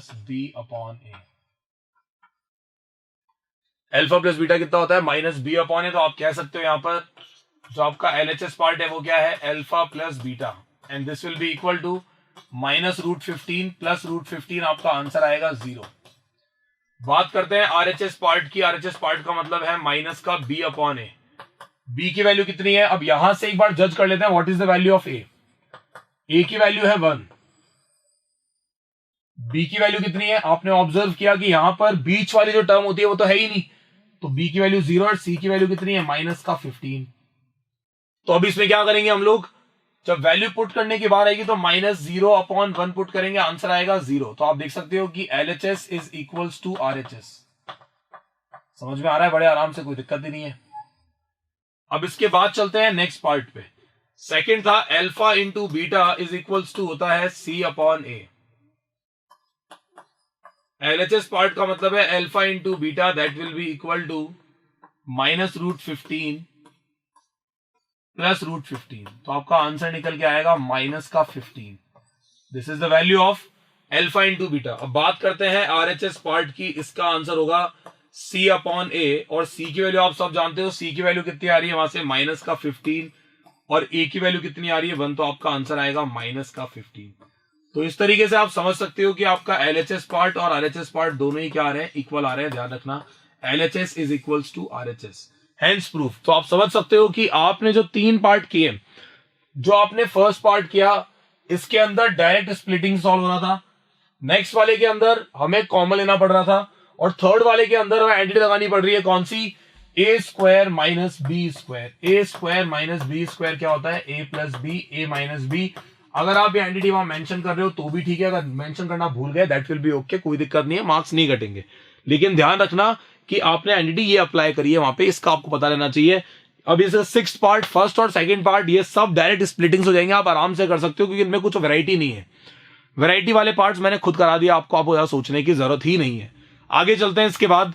अब हमारे पास 2.2 के अंदर नेक्स्ट क्वेश्चन क्या है, मैं आपको इसके 2 पार्ट कराऊंगा, इसमें टोटल 6 पार्ट्स हैं। आप 2 पार्ट मैं आपको करवाता हूं, और बाकी बचे हुए 4 पार्ट आप खुद से करेंगे। दोनों पार्ट मैं आपको करवा रहा हूं, ध्यान से सुनना।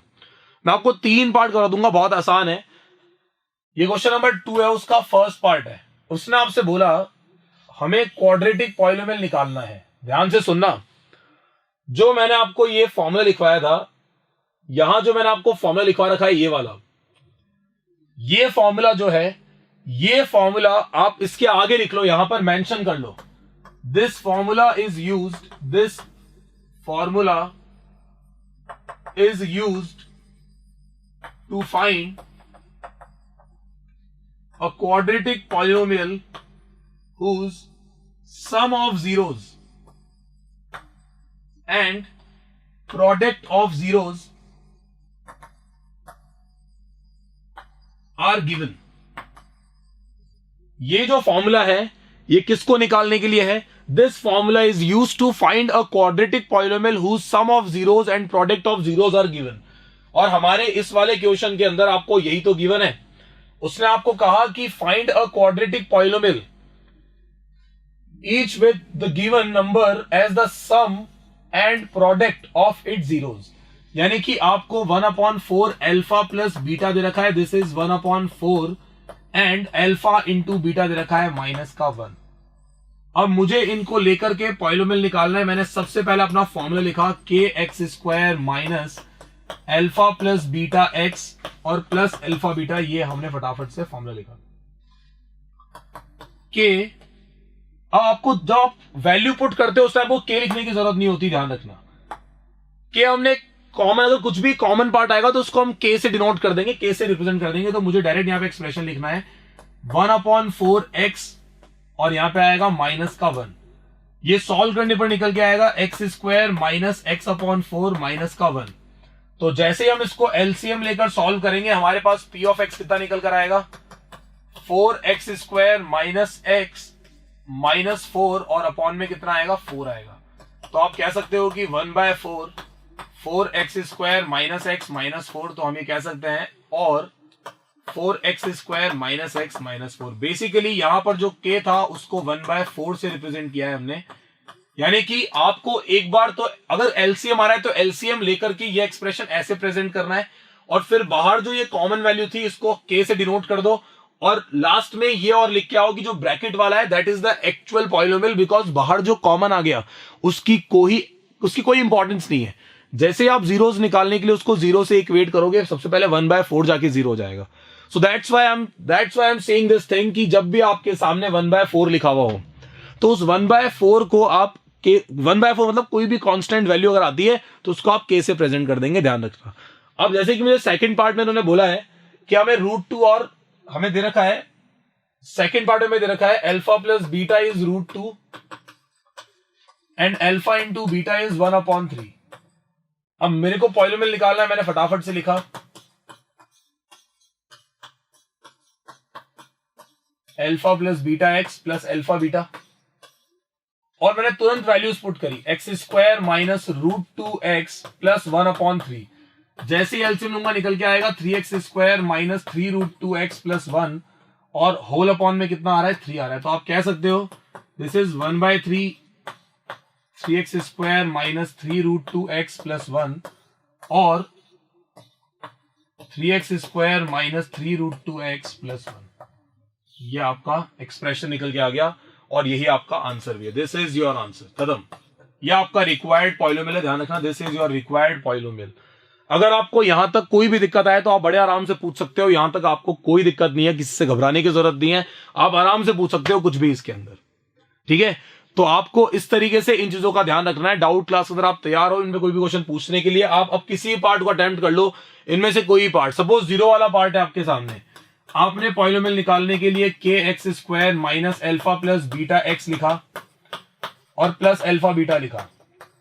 अब आपने x² minus 0 multiply by x plus √5 put कर दिया, ये तो 0 हो गया, x² प्लस √5 ये आपका आंसर हो गया। This is your answer, p of x is equals to कितना आ रहा है x² प्लस √5, ये आपका फाइनल आंसर है, ध्यान रखना, दिस इज योर आंसर। तो आप इस तरीके से इन चीजों को समझ सकते हो, कुछ ज्यादा टफ नहीं है, इसने आपका काम बहुत आसान बना दिया, ध्यान रखना। अब इसके बाद आती है एक्सरसाइज 2.3, और 2.3 के अंदर सबसे पहले आप लोग एक बात समझो कि काफी ज्यादा इंपॉर्टेंट है आप सबके लिए, और वो बात क्या है थोड़ा ध्यान से सुनना। द इंपॉर्टेंट थिंग इज कि अब आने वाला है लॉन्ग डिवीजन, जो कि 8th क्लास से आपके साथ चल रहा है। लॉन्ग डिवीजन मेथड, दो पॉलिनोमियल्स को डिवाइड करके रिमाइंडर और क्वोशिएंट निकालने का इससे बेस्ट और इससे इजी कोई मेथड नहीं है। लॉन्ग डिवीजन मेथड से आप आराम से दो पॉलिनोमियल्स को डिवाइड करके उनके क्वोशिएंट और रिमाइंडर निकाल सकते हो। अगर उसने डायरेक्ट ही सवाल ये किया है कि find divide this polynomial by this and find the remainder and quotient, तो आप बड़े आराम से निकाल कर लिख सकते हो, डिवाइड करके तुरंत निकाल कर लिख देना, कोई दिक्कत नहीं है। डिवाइड में किन चीजों का ध्यान रखना होता है ये मैं आपको समझाऊंगा अभी इसके अंदर, और इसके अलावा और क्या चीज इंपॉर्टेंट है थोड़ा ध्यान से सुनना। ये आपको डिवाइड वाले पार्ट के अंदर चेक करने के लिए बोलेगा कि चेक करो कि ये उसका फैक्टर है या नहीं है, उसका मल्टीपल है, तो सारी की सारी बातें हम लोग डिस्कस करेंगे। डिवाइड पे बेस्ड जो भी क्वेश्चन बन सकेगा हम सारे के सारे करेंगे, ध्यान से सुनना। 2.3 के अंदर ये सबसे इंपॉर्टेंट पार्ट है जो आपको ढंग से समझ में आना चाहिए, दैट इज मोस्ट इंपॉर्टेंट। तो सब सुनेंगे ध्यान से। लॉन्ग डिवीजन वाले पार्ट की बात करते हैं। इन लॉन्ग डिवीजन हमें एक चीज का खास ध्यान रखना है। क्या ध्यान रखना है? कि जब आपको पॉलिनोमियल मिलेगा तो वो पॉलिनोमियल अपना प्रॉपर डिक्रीजिंग ऑर्डर में होना चाहिए। ऐसा नहीं है कि हमें पावर्स कोई भी कहां पे लिखा हुआ है, x³ आगे होना चाहिए, सबसे पीछे लिखा हुआ है, x² उसके आगे लिखा हुआ है, x उसके भी आगे लिखा हुआ है। तो बेसिकली ये जो इम्प्रॉपर चीजें होगी आपको इनको पहले प्रॉपरली अरेंज करना है और उसके बाद ही डिवाइड परफॉर्म करना है, ठीक है। तो अब मैं आपके सामने पहले डिवाइड करूंगा, जो 2.3 का कोई भी क्वेश्चन ले लेंगे हम। जैसे कि 2.3 का मैंने आपके सामने कोई ऐसा क्वेश्चन उठाओ जहां पे इन्होंने इम्प्रॉपर सा कुछ किया, वैसे यहां पे तो इन्होंने कुछ किया हुआ नहीं है। मैं लेता हूं ये वाला पार्ट है ना, सेकंड पार्ट। मैं सेकंड पार्ट करके दिखाता हूं आपको आपके सामने। सेकंड पार्ट बड़े आराम से हो जाएगा, कोई दिक्कत नहीं है। सेकंड पार्ट के अंदर मैंने सबसे पहले p ऑफ x को देखा। उसने कहा कि p ऑफ x को g ऑफ x से डिवाइड करना है और क्वोशिएंट और रिमाइंडर निकालना है। बिना लॉन्ग डिवीजन के ये हो नहीं सकता, तो मैंने फटाफट से इनको डिवाइड करने की कोशिश की। लिखा यहां पर x⁴ minus 3x² plus 4x plus 5, और उस वैल्यू को यहां पे लिखा x²। अब सवाल ये उठता है कि क्या g ऑफ x अपना प्रॉपर ऑर्डर में है? अपने का नहीं, उसको प्रॉपर ऑर्डर में बनाना पड़ेगा। हमें x² के बाद x को लिखना पड़ेगा, तो हम लिखेंगे x² माइनस x प्लस 1। यह आपके पास निकल के आ गया g ऑफ x, जिसका जो ऑर्डर है वो आपको एक बार चेक कर लेना है। अब आपको एक्स स्क्वायर लिखा हुआ है, यहां पर क्या लिखा हुआ है, एक्स स्क्वायर, और आपको एक्स की पावर 4 लेकर आना है। तो बेसिकली अरेंज करने के बाद आपको क्या देखना होता है, जिनको डिवाइड नहीं आता वो भी इस वाले पार्ट से बड़े आराम से सीख सकते हो, कोई बहुत भारी कॉन्सेप्ट नहीं है, बहुत सिंपल सा कॉन्सेप्ट है। इधर जो हाईएस्ट पावर है उसको टारगेट किया है हमने, इसको हमें हटाना है, और इसको हटाने के लिए जो सोर्स है वो उधर जो हाईएस्ट पावर है वही है। मुझे एक्स की पावर 4 लेकर आना है और एक्स स्क्वायर की हेल्प से लेकर आना है। अगर आपको नहीं क्लिक कर रहा कि मुझे एक्स स्क्वायर को किस से मल्टीप्लाई करना चाहिए कि एक्स की पावर 4 आ जाए, तो मैं आपको उसकी ट्रिक सिखाता हूं, ध्यान से सुनना। जिसको लेकर आना है कि एक्स की पावर 4 लेकर आना है, तो एक्स की पावर 4 को यहां पे लिखो। किसकी हेल्प से लेकर आना है, एक्स स्क्वायर की हेल्प से लेकर आना है, उसको उसके नीचे लिखो। इनको साइन के साथ लिखना। एक्स की पावर 4 पॉजिटिव है, एक्स की पावर 4 पॉजिटिव होना चाहिए, एक्स स्क्वायर पॉजिटिव है, पॉजिटिव होना चाहिए, और फिर आपने इनको डिवाइड किया तो यहां पर निकल के आया एक्स स्क्वायर। तो आप समझ सकते हो कि आपके पास एक्स स्क्वायर एक ऐसी वैल्यू निकल कर आई है जिससे अगर आप एक्स स्क्वायर को मल्टीप्लाई करोगे तो एक्स की पावर 4 आएगा। X square into x square, x की पावर 4, वो भी प्लस का। अब एक्स स्क्वायर को सिर्फ अकेले इससे तो मल्टीप्लाई कर नहीं सकते, बिकॉज एक्स स्क्वायर को इन तीनों से मल्टीप्लाई करना पड़ेगा। तो आपने स्टार्ट किया मल्टीप्लाई करना, आपने कहा x square into minus x is minus का एक्स क्यूब, माइनस का एक्स क्यूब। इस पूरे के पूरे एक्सप्रेशन में कहीं पर भी एक्स क्यूब नहीं है, यानी कि एक्स क्यूब की कोई भी लाइक टर्म ऊपर नहीं है। तो मैं एक्स क्यूब को सबसे साइड में लिख दूंगा। इधर x square into minus x होता है माइनस का एक्स क्यूब, मैंने सबसे साइड में लिखा है उसको। एक्स स्क्वायर इंटू 1 प्लस का एक्स स्क्वायर हो गया। डिवाइड में हमेशा साइन चेंज करना होता है, माइनस माइनस, ये प्लस हो गया, ये अपना कैंसिल हो गया। अब देखो ये सॉल्व हो जाएंगे बिकॉज दोनों के दोनों लाइक टर्म्स है।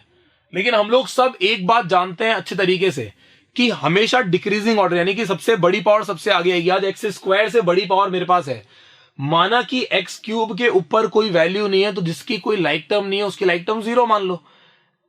प्लस का एक्स क्यूब प्लस का 0 कितना हो जाएगा, एक्स क्यूब आएगा, तो सबसे पहले एक्स क्यूब को लिखा जाएगा, ध्यान रखना वो प्लस का है इसलिए प्लस का आएगा। ये माइनस का 3x स्क्वायर माइनस का एक्स स्क्वायर कितना हो गया, माइनस का 4x स्क्वायर, प्लस का 4x और प्लस का 5 ये एज इट इज नीचे आएगा, ध्यान रखना। आगे चलते हैं। एक्स क्यूब लिखा है आपके सामने, यहां पर एक्स स्क्वायर लिखा हुआ है, मुझे एक्स क्यूब लेकर आना है। हमें इस बार क्या लेकर आना है, इस बार एक्स क्यूब लेकर आना है, क्योंकि इस बार हाईएस्ट है एक्स क्यूब और वहां पे कौन है, एक्स स्क्वायर। तो एक्स क्यूब को एक्स स्क्वायर से डिवाइड किया, फटाफट से मुझे मिल गया एक्स, यानी कि मुझे प्लस एक्स से मल्टीप्लाई करना चाहिए। X into x square is x cube, x into minus x is minus का x square, x into 1 is x, और इनके कर दिया हमने साइन चेंज, कैंसिल हो गया। ये सॉल्व करने पर आएगा माइनस का 3x स्क्वायर, इनको सॉल्व करने पर आएगा प्लस का 3x, और यहां पे आएगा प्लस का 5। इस बार जो मेरा टारगेट बनेगा दैट इज, इस बार टारगेट है माइनस का 3x स्क्वायर, माइनस का 3x स्क्वायर लेकर आना है। किसकी हेल्प से लाना है, एक्स स्क्वायर की हेल्प से लाना है। कैंसिल किया, आंसर आ रहा है माइनस का 3। तो हम यहां पर -3 से करेंगे, -3 into x square is -3x square, -3 into minus x is plus 3x, और -3 इंटू प्लस 1 इज माइनस का 3। इनके हमने कर दिए साइन चेंज, ये कैंसिल हो गया, ये कैंसिल हो गया, और ये निकल के आ गया यहां पर 8। तो आप कह सकते हो कि आपने जो अभी अभी ये फाइंड किया है, जो आपने क्वोशेंट फाइंड किया है दैट इज जो ऊपर लिखा हुआ है x square plus x minus 3, और जो आपने रिमाइंडर फाइंड किया है वो क्या है, जो नीचे की तरफ लिखा हुआ है 8, वो दिस इज ये रिमाइंडर आपके लिए। तो क्यू ऑफ एक्स आपके लिए क्वोशेंट है और 8 आपके लिए रिमाइंडर है, इसका ध्यान रखना है आपको। क्वोशेंट और रिमाइंडर आपके सामने निकल कर आ चुके हैं, इसमें आपको कोई दिक्कत नहीं होनी चाहिए। तो इस बात का आप खास ध्यान रखेंगे, क्यू ऑफ एक्स और आर ऑफ एक्स जो आपने निकाला है वो किस तरीके से फाइंड किया है। और एक खास बात आप ध्यान रखना कि लॉन्ग डिवीजन पर सिर्फ यही क्वेश्चन आए कि क्वोशेंट और रिमाइंडर निकालो, ये जरूरी नहीं है। अब यहां पर क्या क्या एक्स्ट्रा क्वेश्चन आ सकता है मैं आपको सारे के सारे समझा रहा हूं, जरा ध्यान से सुनना, और ये बहुत ज्यादा इंपॉर्टेंट है आपके लिए। This is the most important thing, तो इसको जरा ध्यान से समझने की कोशिश करना सबके सब। आपने डिवाइड किया, क्वोशंट और रिमाइंडर निकाला, that will B okay, that will be absolutely fine, कोई दिक्कत नहीं है इससे मेरे को। लेकिन मुझे एक बात समझाओ छोटी सी, अगर यही क्वेश्चन ऐसे पूछा गया होता, अपनी अपनी कॉपी पे लिख लो सब, आगे मैं और एक्स्ट्रा क्वेश्चन पे लिखवा भी दूंगा, कोई दिक्कत नहीं है, लेकिन फिर भी आप ध्यान रखना, ये क्वेश्चन लिख लो, अभी समझ में आना चाहिए। What must be subtracted from p of x, क्या पूछा इसने, what must be subtracted from p of x so that it is exactly divisible by g of x. What must be subtracted from p of x so that it is exactly divisible by g of x। जब ऐसा question आए तो कुछ नहीं करना आपको, simple आंख बंद करके यही सोचना कि हमें लॉन्ग डिवीजन करना है। लॉन्ग डिवीजन करके जो रिमाइंडर आएगा हम लास्ट में लिखेंगे v subtract remainder from p of x। हम लोग जो रिमाइंडर बचता है उसी को तो माइनस कर देते हैं, उसको माइनस करते हैं, वो उससे एग्जैक्टली डिविजिबल हो जाएगा। आज 13 को 2 से डिवाइड कर रहे हैं, मैं 13 में से क्या माइनस करूं कि वो 2 से एग्जैक्टली डिविजिबल हो जाए। आपने 13 को फटाफट 2 से डिवाइड किया, रिमाइंडर आया 1, आप 13 में से 1 माइनस कर दो, वो 2 से एग्जैक्टली डिविजिबल हो जाएगा, ये अपनी गारंटी है। आप इस तरीके से किसी भी क्वेश्चन के अंदर कर सकते हो। तो यहां पर अगर आपसे पूछा जाए व्हाट मस्ट बी सबट्रैक्टेड, तो आप डिवाइड करेंगे और जो रिमाइंडर आएगा उस रिमाइंडर के लिए बोल देना वी सबट्रैक्ट रिमाइंडर, करके नहीं दिखाना है, सिर्फ इतना लिखना है we subtract remainder 8 from p of x, बात खत्म। अगर उसने इसी क्वेश्चन को उल्टा करके पूछ लिया आपसे, उसने आपसे पूछा अच्छा आप ये बताओ what must be added to p of x, हम पी ऑफ एक्स में क्या ऐड करें कि वो उससे एग्जैक्टली डिविजिबल हो जाए, तो मेरी बात जरा ध्यान से सुनना।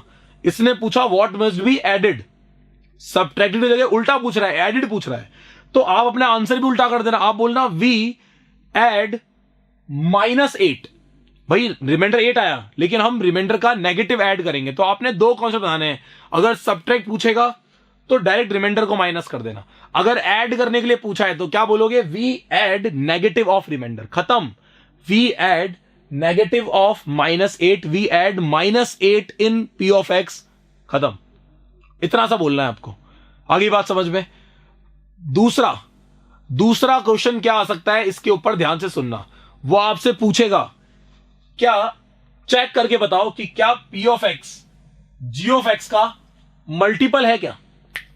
सवाल को न्यूमेरिकल वैल्यू पे डालते हैं, क्या 12 2 का मल्टीपल है क्या 12 2 का मल्टीपल है क्या। आप चेक कैसे करोगे, आप फटाफट 12 को 2 से डिवाइड करोगे, अगर रिमाइंडर 0 आया तो बोलोगे yes it is a multiple, अगर नहीं आया तो बोल दोगे no it is not a multiple.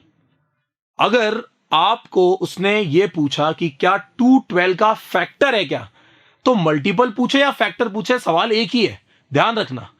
अगर पूछ रहा है 12 2 का मल्टीपल है तो भी सवाल एक ही है, अगर पूछा है 2 12 का फैक्टर है क्या तो भी सवाल एक ही है। दोनों केसेस में आप डिवाइड करोगे, रिमाइंडर अगर 0 आएगा तो यस करोगे, रिमाइंडर 0 नहीं आएगा तो नो करोगे। मान लो इसी डिवाइड में उसने पूछा कि क्या G of x P of x का फैक्टर है क्या, या P of x ji of x का मल्टीपल है क्या, तो आप पी ऑफ एक्स को जी ऑफ एक्स से सीधे क्या कर दोगे, डिवाइड।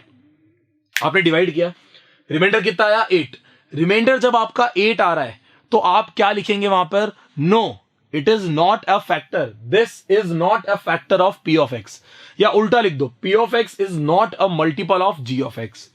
सिंपल सा सवाल है, और यही सवाल आपसे 2.3 के अगले क्वेश्चन में पूछा गया है। Check whether the first polynomial, यानी कि ये factor is a factor of second polynomial, ये देखो ये सेकंड पॉलिनोमियल है, तो आप इसको इससे डिवाइड करोगे और जो आपका रिमाइंडर आएगा उस अकॉर्डिंग चेक कर लेना। अगर वो 0 आ जाए तो बोल देना yes it is a factor, अगर 0 नहीं आया तो बोल देना no it is not a factor. तो ये 2.3 का क्वेश्चन नंबर 2 है, जो बहुत ही आसान है और बड़े आराम से आप कर सकते हो, इसमें कोई दिक्कत वाली बात नहीं है। तो ध्यान रहे इस बात का आप सबको अच्छे तरीके से कि हमें कैसे करना है। आगे बात समझ में, ये एग्जाम में पूछे जा सकते हैं, चेक करने के लिए आ सकता है, क्योंकि इन्होंने डिवीजन एल्गोरिथम कटवा दिया है। Dividend is equals to divisor multiply by question plus remainder, ये कटवा दिया है, तो वो अब नहीं आएंगे क्वेश्चन। यानी कि 2.3 का क्वेश्चन नंबर 4 कट गया है, 5 कट गया है, क्वेश्चन नंबर 3 डाउटफुल है, तो उसको बेनिफिट ऑफ डाउट्स में हम लोग उसको कर लेंगे, हम लोग उसको छोड़ेंगे नहीं, हम उसको करेंगे। तो आज की अपनी क्लास यहीं खत्म करेंगे। 2.3 के क्वेश्चन नंबर 2 तक आप सब कुछ कंप्लीट करके रखना, और जो भी आपके डाउट आए मेरे से पूछना, ठीक है। Okay, that's it for today, thank you so much, have a good day, bye.